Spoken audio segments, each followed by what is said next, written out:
नमस्कार। कभी सोचा है कि कुछ कोड इतने उलझे हुए और कुछ इतने साफ सुथरे क्यों लगते हैं? आज हम फंक्शनल प्रोग्रामिंग की दुनिया में उतरने वाले हैं। ये एक ऐसा पावरफुल तरीका है जो ना सिर्फ हमारे कोड को बेहतर बनाता है, बल्कि हमारे सोचने के अंदाज को भी बदल सकता है। तो आज हम क्या क्या देखने वाले हैं? हम समझेंगे कि कोड लिखने का ये बेहतर तरीका आखिर है क्या, फंक्शनल सोच कैसे काम करती है, असल दुनिया में इसका इस्तेमाल कहाँ हो रहा है, इसके फायदे क्या हैं और हाँ, इसमें क्या चुनौतियां आ सकती हैं। तो चलिए सीधे मुद्दे पर आते हैं और जानते हैं कि कोड लिखने का ये स्मार्ट तरीका आखिर है क्या। देखिए, यही वो सवाल है जिसने कई डेवलपर्स को एक अलग तरह से सोचने पर मजबूर किया। एक ऐसा तरीका जहां हम कंप्यूटर को ये बताना बंद कर देते हैं कि कोई काम कैसे करना है और बस इस बात पर ध्यान देते हैं कि हमें क्या चाहिए। और यहीं पर दो अलग अलग नजरिए सामने आते हैं।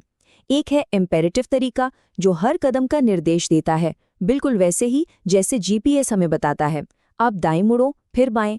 और दूसरा है डिक्लेरेटिव तरीका जो बस आखिरी मंजिल बताता है। और सच कहूं तो यही फंक्शनल प्रोग्रामिंग की असली आत्मा है। चलिए अब जरा फंक्शनल सोच के मूल सिद्धांतों को और गहराई से समझते हैं। आसान भाषा में कहें तो फंक्शनल प्रोग्रामिंग का मतलब है कोड को डेटा पर होने वाले बदलावों की एक सीरीज के तौर पर देखना।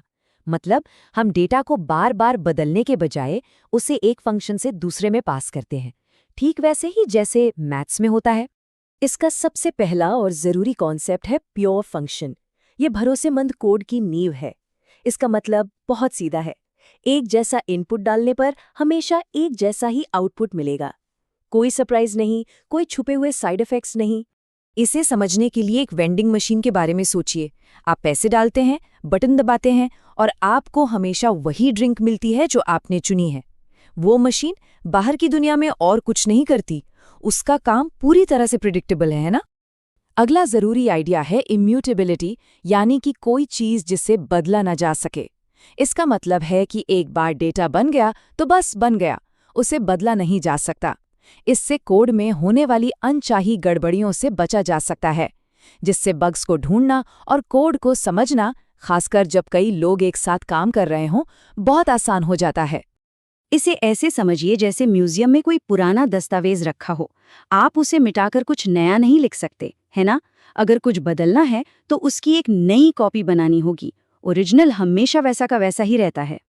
और भी कॉन्सेप्ट्स हैं जैसे फर्स्ट क्लास फंक्शंस, जहां फंक्शंस को वेरिएबल की तरह ट्रीट किया जाता है, या हायर ऑर्डर फंक्शंस जो दूसरे फंक्शंस को इनपुट की तरह ले सकते हैं। ये सब मिलकर फंक्शनल प्रोग्रामिंग के पावरफुल बिल्डिंग ब्लॉक्स बनते हैं जो कोड को मॉड्यूलर और रीयूजेबल बनाते हैं। तो सवाल ये है कि ये सारी बातें क्या सिर्फ किताबी हैं या असल में कहीं इस्तेमाल भी हो रही हैं? चलिए देखते हैं। फंक्शनल आइडियाज असल में हर जगह हैं। हैस्कल जैसी भाषाएं तो पूरी तरह फंक्शनल हैं ही, लेकिन स्काला और मॉडर्न जावास्क्रिप्ट जैसी भाषाएं भी इसके सिद्धांतों को अपना रही हैं। यहाँ तक कि फेसबुक का बनाया हुआ रिएक्ट फ्रेमवर्क भी इम्यूटेबिलिटी जैसे फंक्शनल आइडियाज पर ही बना है, जिससे मुश्किल यूजर इंटरफेस को मैनेज करना आसान हो जाता है। और सच तो ये है कि बहुत से डेवलपर्स के लिए फंक्शनल सोच की शुरुआत यहीं से होती है। हर बार जब डेटा की लिस्ट को बदलने के लिए डॉट मैप या डॉट फिल्टर का इस्तेमाल होता है, तो असल में फंक्शनल प्रोग्रामिंग के सिद्धांतों का ही इस्तेमाल हो रहा होता है। तो अब सबसे बड़े सवाल पर आते हैं, ये सब करने का असली फायदा क्या है?